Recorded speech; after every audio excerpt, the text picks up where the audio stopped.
Hello NEET aspirant, welcome to NEET UG. आज हम botany section B में question number 136 से लेके 140 तक क्वेश्चन को देखेंगे। 5 क्वेश्चन, डे 8 रहेगा ये। चलिए क्वेश्चन को पर ध्यान से पढ़ते हैं। 136 क्वेश्चन है। मैच द कॉलम क्वेश्चन देखेंगे, 4-5 क्वेश्चन काफ़ी इंपॉर्टेंट है आपके 2025 एग्जाम के लिए।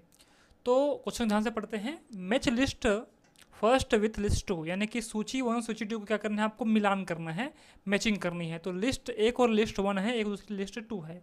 तो ए है, A M phase first protein are synthesized, B G2 phase second inactive phase, C quiescent stage interval between mitosis and initiation of DNA replication, D G1 phase fourth equational division.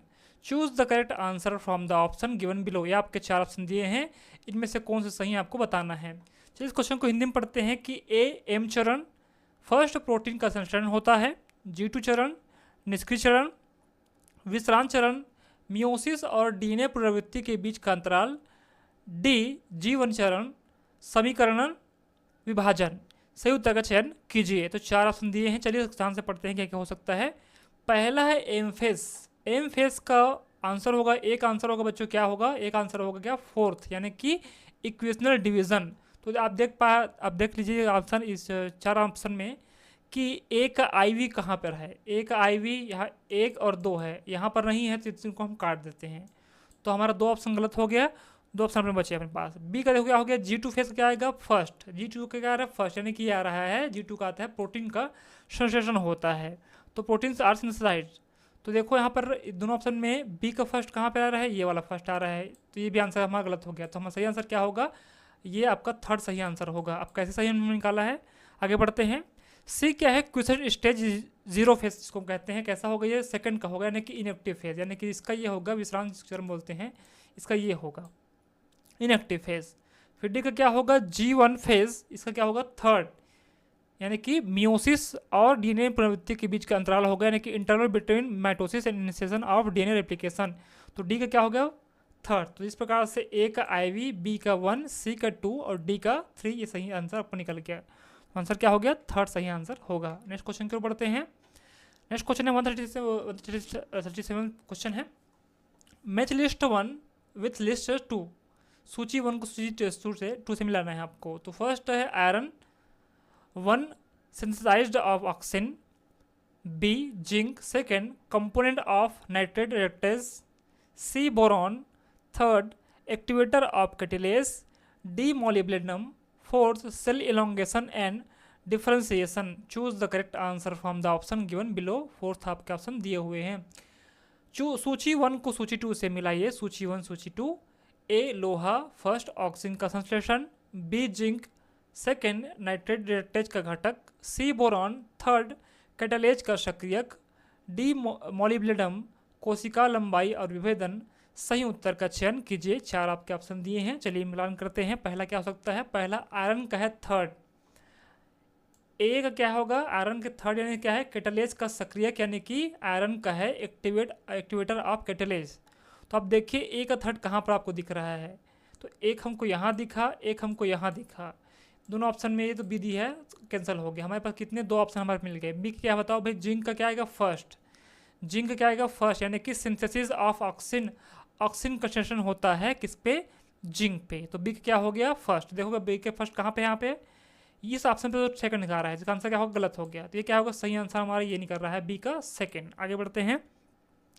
सी का है boron. Boron क्या है, IV कौन सा है, कोशिका की लंबाई, यानी कि सेल एलोंगेशन एंड डिफरेंशिएशन, यानी कि सी के बोरान का क्या हो गया, फोर्थ सही आंसर आएगा। देख पा रहे हैं सी का क्या है, फोर्थ सही आंसर आ रहा है। डी का है मॉलिब्डेनम, यानी कि सेकंड, क्या होगा, डी क्या सेकंड होगा, नाइट्रेट रिडक्टेज का घटक होगा, कंपोनेंट ऑफ नाइट्रेट रिडक्टेज। तो सी का सेकंड आ जाएगा, देखो इस प्रकार से, डी का सेकंड इस प्रकार से। हमारा सही आंसर क्या निकल गया बच्चों, ये हमारा सही आंसर निकल गया। तो थर्ड हमारा राइट आंसर होगा। आगे बढ़ते हैं नेक्स्ट क्वेश्चन की ओर। 138 फिर से मैच द कॉलम वाला क्वेश्चन है। List 1 with the list 2, list 1 in list 2। A cohesion first more attraction in liquid phase, B adhesion second mutual attraction among water molecules, C surface tension third water loss in liquid base, D guttation fourth attraction toward polar surface, choose the correct answer from the option given below. आपके 4 option आपको दिए गए हैं, इसे हिंदी में पढ़ते हैं। सूची 1 से T2 को मिलाना है आपको। कोहेसन, फर्स्ट द्रव अवस्था में अधिक आकर्षण, बी एडिशन, सेकेंड जल अणुओं के बीच आपसी आकर्षण, सी सतही तनाव, थर्ड द्रव अवस्था में जलहानि, डी गटेशन, फोर्थ ध्रुवीय सतहों की ओर आकर्षण। सही उत्तर का चयन कीजिए। चलिए देखते हैं क्या हो सकता है इसका आंसर। पहला है ए कोहेसन, ए का क्या आ रहा है थर्ड सेकेंड, ए का सेकेंड क्या है, इसका मतलब ये वाला ए का सेकेंड। जल अणुओं के बीच आपसी आकर्षण, तो आप देख पा रहे हैं बताइए आंसर में ए का सेकेंड कहाँ कहाँ पर है, एक तो यहाँ पर है, एक यहाँ पर है। ये क्या हो गया ऑप्शन, बाकी ऑप्शन गलत हो गया, यानी कि हमने 4 ऑप्शन में से 2 ऑप्शन को गलत कर लिया।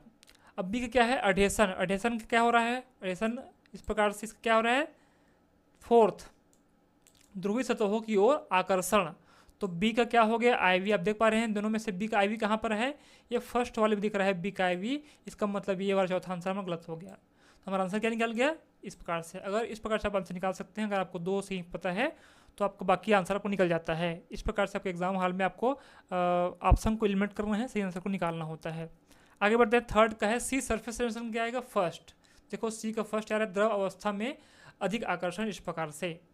फिर डी क्या है guttation, water loss in liquid phase, यानी थर्ड, डी का आएगा थर्ड आंसर। देख पा रहे हैं यहाँ पे थर्ड आ रहा है। देखो मिलान कीजिए कि ए का सेकेंड, बी का आईवी, सी का 1, डी का थर्ड, ये आपका सही आंसर निकल गया। फर्स्ट हमारा सही आंसर होगा।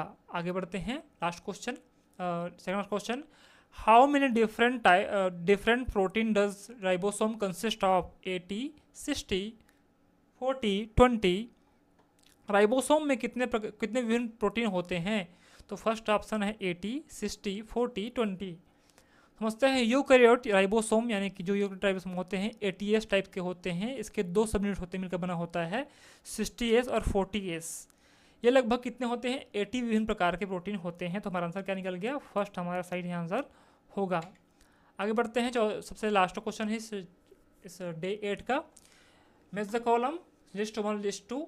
ए oxidative decarboxylation, first citrate synthesis, B glycolysis, second pyruvate dehydrogenase, C oxidative phosphorylation, third electron transport system, tricarboxylic acid cycle, fourth EMP pathway. Choose the correct answer from the answer given below. Fourth option हमको दिए गए हैं, तो सूची 1 को सूची 2 से मिलाना है। First oxidative decarboxylation, citrate synthase, glycolysis, pyruvate dehydrogenase, oxidative phosphorylation, electron transport system, try carboxylic अम्ल चक्र, EMP पथ। सही उत्तर का चयन कीजिए। चलिए देखते हैं इसका आंसर क्या हो सकता है। कि पहला का आंसर क्या है सेकेंड, ऑक्सीडेटिव का क्या आ रहा है, पहला का आंसर क्या है सेकेंड, यानी कि फर्स्ट का सेकेंड। आप देख पा रहे हैं आंसर बताओ फर्स्ट का सेकेंड कहाँ कहाँ पर है, एक यहाँ पर है, एक यहाँ पर है, दोनों पर तो नहीं है, तो ये हमारा आंसर क्या हो गया यहाँ पर गलत हो गया, इसको मिटा देते हैं। सेकेंड क्या है, बी का क्या है आईवी, बी का आईवी। अब जिसने देखो बी में आईवी कहाँ है, ये वाला बी का आईवी, यहाँ पर बी का आईवी, दोनों में सही है। चलो देखते हैं दोनों सही है, यहाँ मिल रहा है हमको, ठीक है। फिर थर्ड देखते हैं, देखो बी का आईवी ये वाला आएगा, EMP पथ वाला आएगा, ठीक है।